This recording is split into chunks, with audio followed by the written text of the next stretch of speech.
होता है कि गाड़ी बीच रास्ते में खराब हो जाती है। गर्भवती महिला का पति नीचे उतरकर अपना परिचय देता है। उसका नाम डेविड है और वह एक मैकेनिक है, लेकिन पार्ट्स की कमी के कारण वह इस गाड़ी को ठीक नहीं कर पाएगा।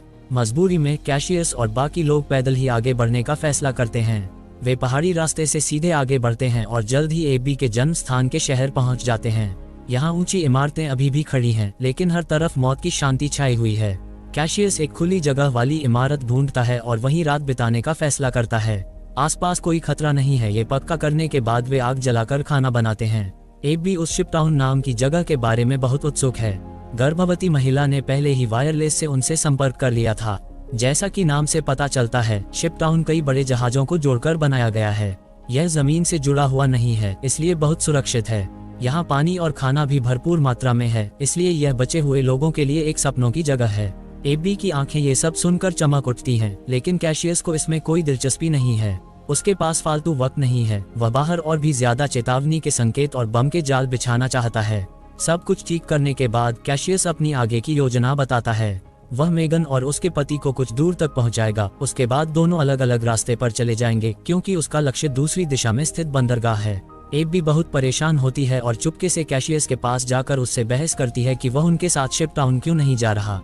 कैशियस बहुत समझदारी से कहता है कि जहां ज्यादा लोग होते हैं वहां ज्यादा खतरा होता है, लेकिन एबी को इंसानी बुराई और कैशियस की बात बिल्कुल समझ में नहीं आती। वह कैशियस से बहुत झगड़ा करती है और फिर अकेले ऊपर रात बिताने के लिए चली जाती है। हालांकि दोनों को यह नहीं पता होता कि वह काले चेहरे वाला ज़ॉम्बी उनकी छोड़ी हुई गाड़ी को सूंघते हुए उन्हें ढूंढ चुका है। लगता है कि उस ज़ॉम्बी सरदार ने कैशियस से टक्कर लेने की ठान ली है। अगली सुबह एबी अपनी बचपन की तस्वीरें देख रही होती है कि अचानक नीचे पेड़ों से सरसराहट की आवाज आती है।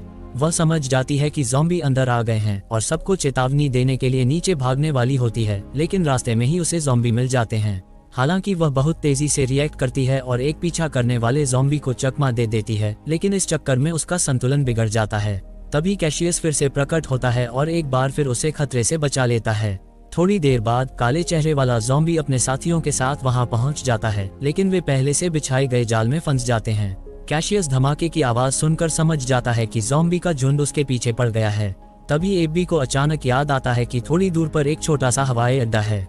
बचपन में उसके पिता उसे अक्सर वहां घुमाने ले जाते थे। शायद वहां कुछ हवाई जहाज बचे हों। इससे सबके कई दिनों का रास्ता बच जाएगा। हालांकि कैशियस को ज्यादा उम्मीद नहीं होती, लेकिन एबी के बार बार कहने पर वह वहां जाने के लिए मान जाता है।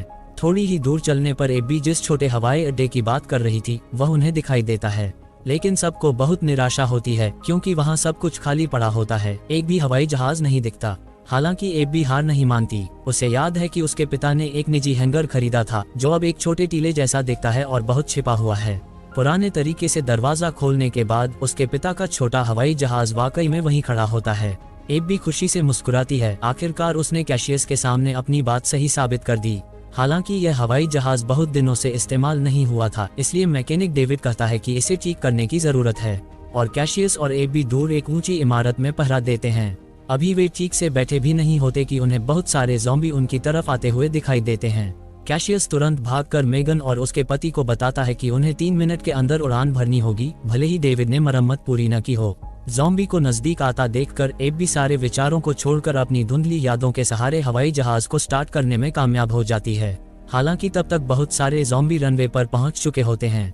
उनकी रफ्तार किसी तेज धावक की तरह होती है और वे लगभग हवाई जहाज को पकड़ने ही वाले होते हैं। तभी कैशियस एक चढ़ते हुए ज़ॉम्बी को गोली मार देता है और एबी भी आखिरकार कंट्रोल समझ लेती है और हवाई जहाज को आराम से हवा में उड़ा देती है। काले चेहरे वाला ज़ॉम्बी राजा आसमान की तरफ देखता है और उसकी आंखों में कई तरह के भाव होते हैं। हवाई जहाज में बैठे सभी लोग बहुत खुश हैं क्योंकि वे जल्द ही सीधे शिपटाउन पहुंच जाएंगे।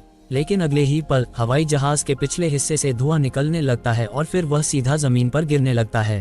शुक्र है कि वे काफी भाग्यशाली हैं। हवाई जहाज ज्यादा ऊंचाई पर नहीं था और कई बार टकराने के कारण उसकी गति धीमी हो गई थी। चारों लोगों को सिर्फ हल्की चोटें आती हैं, लेकिन हवाई जहाज अब इस्तेमाल करने लायक नहीं बचा था।